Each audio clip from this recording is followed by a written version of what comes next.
Hi everyone, Maurice here, Toilet, whatever you want to call me, doesn't really matter. I've recently been asked to make a tutorial on how I make my world maps. Now, an example you see right in front of you, it just so happens to be my PC background. Um, and I thought, you know what? Sure, no one's going to be hurt by having higher quality maps. I'll go make a tutorial. Now, there's going to be a number of things you're going to need before we can actually start doing this. One of the main things being that you need actual map render. Now, how do you get a map render? What you do is you go to Zero's minimap or Zero's world map, and you make a map down. Like you make a map download. How you do that? That's you can find it somewhere else, but very quickly is you open Zero's, you open your minimap. You just select an area, like right click, select an area, and then there should be an option be like save as PNG, and that's going to give you a map export. It's going to be in your Minecraft folder. It's going to be in your map exports. Now I already have a bunch, as you can see.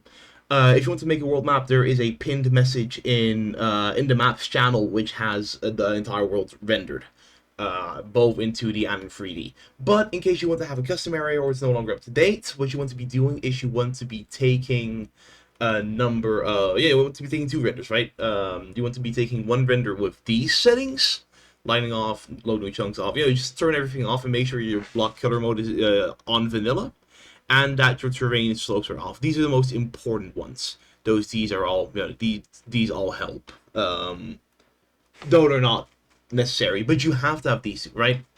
And then for the 3D render, you turn everything back on, and you can choose for your terrain slopes. You can either choose 3D or Legacy, or 2D, I believe is also an option. I personally prefer Legacy, but it's a purely aesthetic choice. So, if you're still experimenting, use both. See which one you like better. Now, this is the actual paint.net file for the world map, right? And as you can see, bunch of layers. We're not going to be using all of this today for what we're doing. It's going to be a smaller scale map. I'm not going to be adding everything like roads, etc. Though you can, right? And I would recommend that every single thing you do extra is something you want to be putting on the map, and it's something you want to be putting in as an extra layer. Now there's another thing you need before you actually get going. You need to download the Pyro Child plugins. I believe this is a folder or the actual plugin list. This will be in the description of the video. You can just go to this link. You can download the installer, and then it's gonna do the rest for you. I'm pretty sure. At least it should be obvious. Now, on to the actual map. I will be using a render of the Avonian Bay for this example. So let's actually grab the both renders and just drag them in, right? Add them as new layers, and then, map size is probably going to be adjusted. That's the actual file is probably going to be adjusted. It doesn't really matter right now, as long as you make sure that they're actually lined up, which they are, both your renders. If not, just drag them around until they are lined up. Mess with opacity so you have a better overlay. You know how it works. You're not 7 years old. Now what I'm going to be doing is I'm going to be checking how big this is, which is 3072 by 2048, and I believe if I just copy that and image resize, it's not doing that. Well, 2048 by, I believe it was 3072. That doesn't do what I think it did. Well, damn. Okay, so different idea. You just copy and paste. You just make a selection of the area and you just copy paste them in. I thought that it was gonna just cut off what wasn't on the image, but alas, I'm also still learning. So you have your actual map renders now, right? And the very first thing you want to be doing is you want to, just ignore the 3D render for now, although you are going to need it later. You want to grab your 2D render and you want to make a new layer. On that new layer, you just want to grab a color. I personally prefer blue because I immediately get like a feel for the ocean. You want to enable your anti-aliasing, and you want to change your sampling to image. This is when things become a bit finicky sometimes, because what you want to be doing, you want to be shift left clicking the ocean, and then slowly upping the tolerance until you get all the ocean and river colors, without actually getting the stone. I believe the sweet spot is right around 44%. After you start clipping things like shulker boxes, because you know they're purple, obviously. If you have any like chasms, any of those underwater ravines with magma, make sure to be careful when selecting those as well, because there's a good chance you're gonna miss them if you don't do this right. But it seems as though I don't have that, and I think I did everything right. Let's see. Yeah, see, actually, 36 is already when shulker boxes get got. Well, 38 actually. So you do that, you unselect it, and then you reselect for the... it's kind of finicky. Just make sure that you have everything. Just make sure you keep checking. But eventually, like what I have right now, I believe I have the entire... everything that's water selected. Then you make the bottom layer transparent. Now you just have the actual water. Now, you make a new layer. Next step. Same settings, you can put the tolerance to 0 if you want. You just shift click the transparency. Now you have, you shift click what's transparent. Now you have a land and water layer. Now I'm noticing that, yeah, I did mess up. There was some magma blocks here. But it's way easier to spot on the actual, with both renders. I actually missed a lot. Damn. Oh, that's okay. Things can happen. That doesn't mean you're in trouble immediately, obviously. Just make sure to be vigilant, to make sure to catch whatever issues you see arising before, it actually becomes a big issue. So, this should be it, right? That's my land and water layer done. Next step kind of depends on what you're looking for. I'm going on a map style that's vaguely reminiscent of this, so I'm actually going to just steal the water and land color.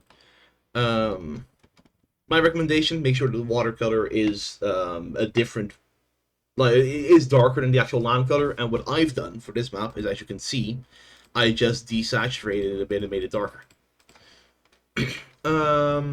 So then we'll get to back to the actual map. I'm going to color both my layers. And also important, just so I know what I'm doing, I'm going to name them. This is when the plugins become necessary. The plugin patch you installed earlier. What I'm going to do is I'm going to open the effects plugin. I'm going to go to effects, and in effects you'll see objects, and then you'll see outline objects, which is which you got through the plugin. I'm going to set width to 1, and I'm going to set I'm going to set width to 2. And width to 2, I'm going to set the softness to 242. Which, no, I'm wrong, it's supposed to be, okay, so width 1, softness 242. Now, why 242 specifically? Because that means that every corner pixel can be selected in one go on zero tolerance. Now, why do you want that? Because it's going to be your outline.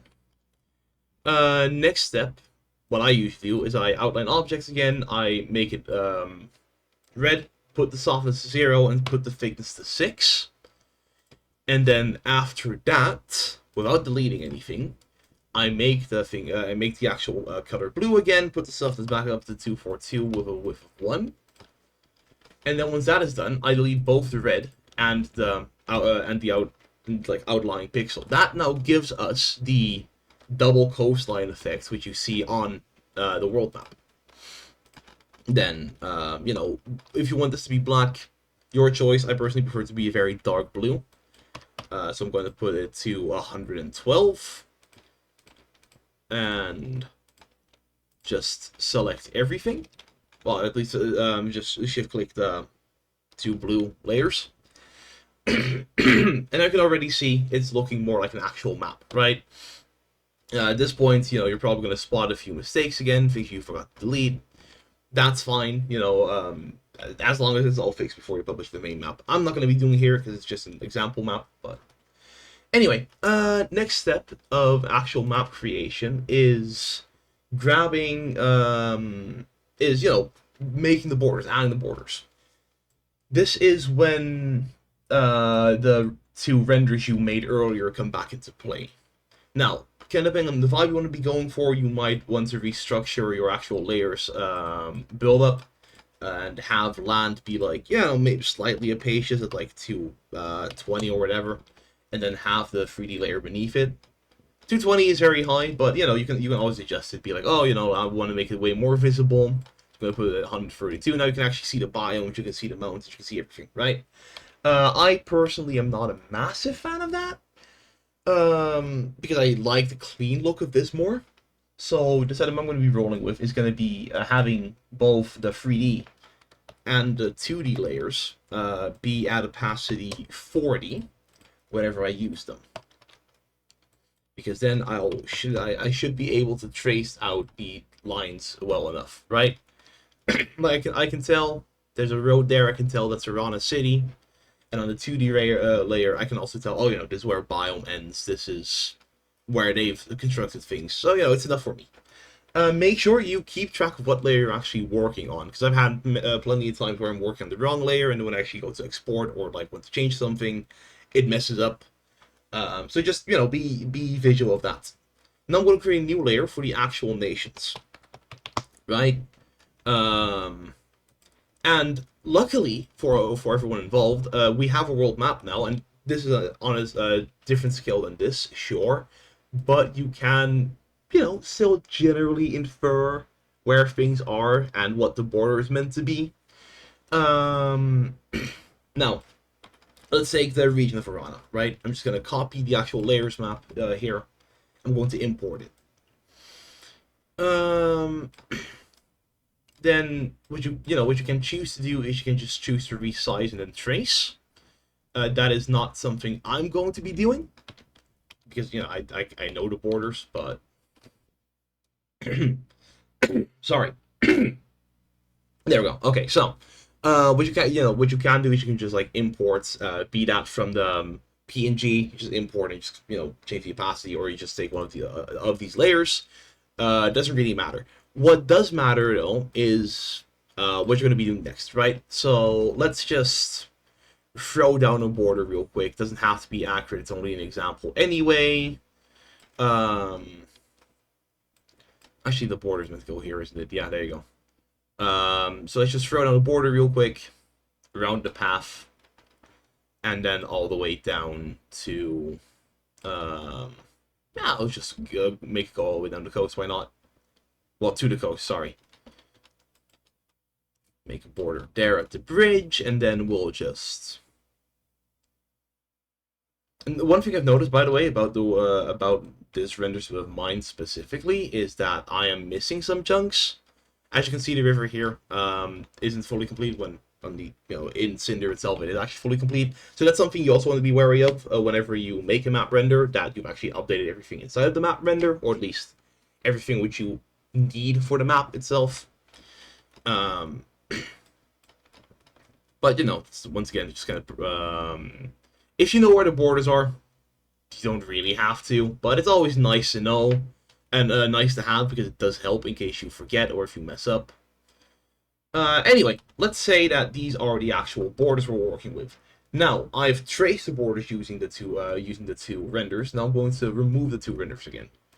Next thing I'll be doing is I'll be, just once again, zero tolerance, sampling layer, anti-aliasing, click. Now, sometimes it's not going to work, and it's going to, either select the whole area, it's going to select everything, or it's going to be selecting things you don't want to be selected, and that's going to be because you have forgotten to put a pixel somewhere, right? Like, for example, let's say that I did not put a pixel here. Obviously, it's just going to select everything then. This is why I recommend that if you're working with larger areas, like I did this for Himenakura, for example, when I was making them, I did it for Himenakura as well, that you section it off and do it bit by bit, because, if you're doing a massive area, like, for example, Barbacena, like Diranum, like Foucault lack, you're going to be messing up. That's just a part of map making, right? So if you do, just like, put in general guidelines, and then obviously, make sure that you don't cross the actual coastline, and then just do it bit by bit. Anyway, you have your map, right? You have your map. Next thing you want to be doing is you want to be opening up. Actually, no, you first want to copy this, right? Copy. Then you want to open up a new file. Now, for one nation, you don't have to, but for multiple, it does. It is smart. It is smart to do this on a different layer. Sorry, a different map. I mean, different file. I mean, sorry. Now you just saw when I copy pasted it, it became, it fit in snug on the actual file. You don't want that. You want there to be space around it, and it's going to become obvious why in a bit. Now, if you have maintain aspect ratio enabled on PDN, then, just change one of the numbers. If not, then make sure you change both. They don't have to be they don't have to be the same change. They have to retain the aspect ratio, but, if you have a chance, it's gonna be easy. Anyway, next thing you want to be doing is you want to be grabbing a different color, red for example. Once you've deleted the actual background of the image, so you just have the nation and the transparent PNG, you want to just, just left click, right? If there are any major lakes, you want to left click those as well. But you want to make sure that, the small things like these farms, like these little semi-lakes, that you do not select them, right? Because it's important for the next step. Next step, you go to effects again, you go to outline object again, just like what we did for the coastline. And what you want to be doing now is you want to be turning your softness down, and then you want to be selecting a number for the width. I usually go for 7 on my world maps, but because this is a bit of a bigger map, I want to be going for, let's say, 13. No, I actually think this is a bit too thick, so let's maybe reduce that to 10. No, that looks a lot better, right? Now what this is going to be your nation outline. You can shift click whatever makes sense around it. You can delete the outside again, and then what I personally do is I just go to the HSV slot on your PDN with your color selection, and I just turn down the bottom value by 10. So instead of 84, it's now 74, and then I just shift like this, right? That gives me this nice outline, and gives once on the actual map, it gives you a much better impression of what the nation looks like. Because frankly, people don't really care for the small lakes you could see there, or this farmland there, on the map itself. Now, the reason I did this on a different file is because, if you have other nations, if you have like Moldavia here and like Cyrene or Britannia here, it becomes a bit finicky to deal because you want to make sure you remove everything, or you need to save visual of the outline, which is going to be created out of things you don't delete. So it's just easier to do in a different file if you're working with more than one nation. I won't be doing that here, but it's because it's the same process. You just take different shapes, give them different colors, put them back together. It's not that hard. Now that already gives the impression of a map. What we do now is we create a new layer for the actual nation text, for the nation names. And the way you do that is, once again, you set your color to white, and you go to text formation, go to arc text. Now this might be a different plugin, I think. If it is, I'll check after I'm done recording this. If it is, it'll be in the description, and we'll download it through there. So you go to arc text, and then you do whatever font you like. I usually go for Calibri 24. And then you put in a name. Now let's call this New Arana. Now you can see, text is kind of small. I might want it to be bigger. So I am going to just kind of, adjust what the actual text looks like. Gonna be bigger. I'm gonna make it bold. Gonna increase the arc radius. Maybe change the angle a bit. And drag it down. There you go. And then eventually, once you're happy with the positioning of the name, you run the actual script. It's gonna look like that. You just press OK, and then you outline the object. You go to outline object again. You make the color of the actual the color black, or whatever color you want. Really doesn't really matter that much. I just like the clean look. And then you do the same thing. I think that 10 is maybe a bit too thick, so I'll go for 9 instead. And then bada bing, bada boom, you have a nation text on there, right? And if you repeat that process for different nations, you start getting actual proper map. Now, what you can also do, and I'm just going to steal this from the world map. What you can also do is you can do what I do and add what I like to call scan lines, right? Now, those are those lines you see in the map. You can censor them wherever.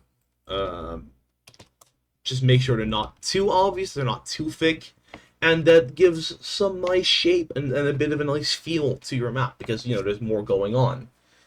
Don't forget to actually name them. I mean, you don't have to, but that's just what I personally prefer, because it's way easier to actually keep track of. And then once you think you've done everything, start messing about with the layers. You might want to create a version of the 3D layer without the actual ocean, so that the water still looks clean. The way you do that is you just deselect everything except for the sea.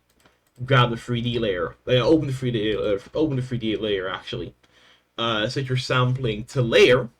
Make sure your selection quality is, it's not the fuzzy one, it's a sharp one. Just actually shift select the entire sea, go to the 3D layer, Control X, and bada bing, bada boom, you have your 3D layer, but without the ocean. Which, in case you prefer that, do that. In case you don't. Simple as. It's a lot of personal preference in the map making. But yeah, no, that already looks way more like a map. Next thing you want to be doing, if you want to be doing this, is you create the actual box surrounding the map. I know that some people don't like this, but I personally think it gives a bit of a cleaner look. Brush size 31, I think, is good enough for this. I'm going to be doing it again for the inside. Now, usually I would make sure that that these are like proper boxes, or that these have some proper ratio inside of them. Be that 1-to-1, so a box. Be that 2-to-3, so like more flag shape. Doesn't really matter for this one though, because it's just an example. And then you obviously on its own layer. Then you add the Then you add the actual box for any. Then you add a box for any information you might want to be adding onto the map, and bada bing, bada boom, you have a way more professional looking map, right? Now inside of this would be where the legend would go, where you show what is, much like what we have on the main map. Any additional information, what I tend to call the world lore. Add like flags or whatever if you want to display them as well. Same process goes for towns. You create a new layer. You create a new layer, and that's the wrong layer select actually. You create a new layer. Make sure to name it properly, and then you just add the towns onto it, whatever way, shape, or form you like. Now, for those who want to be doing it the same way I did on my map, there is actually a preset for it.